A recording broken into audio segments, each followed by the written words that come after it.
Halo, jadi sekarang gue mau ngejelasin tentang biografinya Ranggawarsita. Nah, yang mau gue jelasin ini biografinya adalah Raden Ngabehi Ranggawarsita. Nah, jadi Ranggawarsita itu sebenarnya gelar. Jadi Raden Ngabehi Ranggawarsita ini tuh lahir dengan nama Bagus Burhan.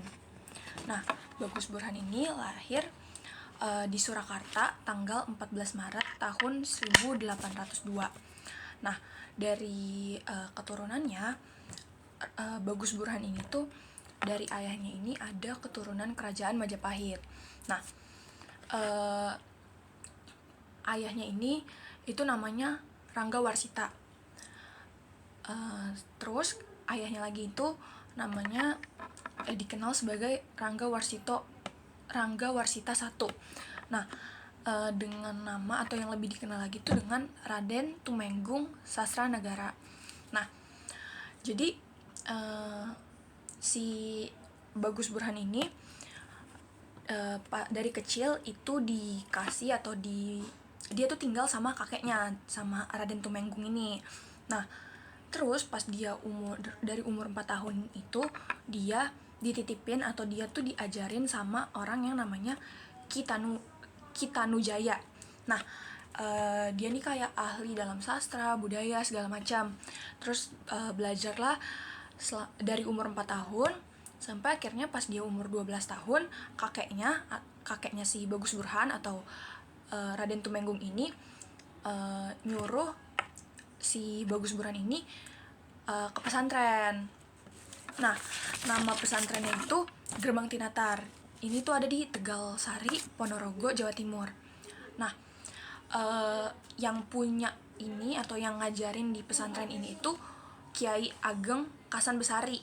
Nah, dia ini tuh menantunya Pakubuwana yang keempat. Nah, dia ini tuh juga teman seperjuangannya si kakeknya Bagus Burhan, Raden Tumenggung. Jadi dipercaya banget lah sama kakeknya dan udah dipercaya kalau dia nih ahli, dia bisa gitu kan. Jadi si Bagus Burhan ini dari umur 12 tahun di pesantren itu. Nah, sepanjang dia di pesantren ini dia tuh anaknya nakal. Dia kayak gak mau belajar, gak mau ngaji, terus pokoknya bandel lah gitu, kayak nakal. Sampai akhirnya si Kiai Ageng Kasan Besari ini tuh sering ngomel, ngingetin, tapi beberapa kali Bagus Burhan ini masih gak sadar-sadar juga. Sampai akhirnya ada satu momen dia ini mulai sadar kalau misalnya ya dia tuh awalnya ngerasa kayak, pokoknya dia tuh ngerasa kayak kok gue diginiin gitu loh. Terus akhirnya ya udah dia kayak akhirnya dia ngebuktiin lah. Nah, dia ngebuktiin kalau dia bisa, dia belajar, dia rajin ngaji, dia segala macam. Akhirnya karena dia udah niat gitu, dengan waktu yang singkat dia nih bisa ngebuktiin lebih cepat melebihi teman-temannya dalam waktu yang singkat. Akhirnya tahun 1815 dia ini balik lagi ke Surakarta. Dia belajar sama kakeknya lagi, si Raden Tumenggung.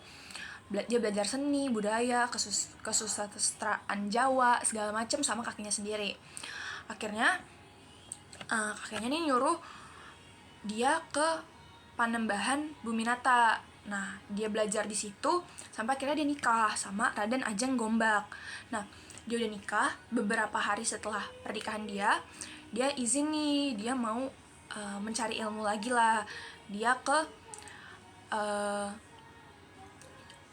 pergi ke Banyuwangi yang diajarin sama bukan dia ke Ngadiwuluh, itu ada di sekitaran kota Kediri. Dia diajarin sama Ki Tunggul Wulung.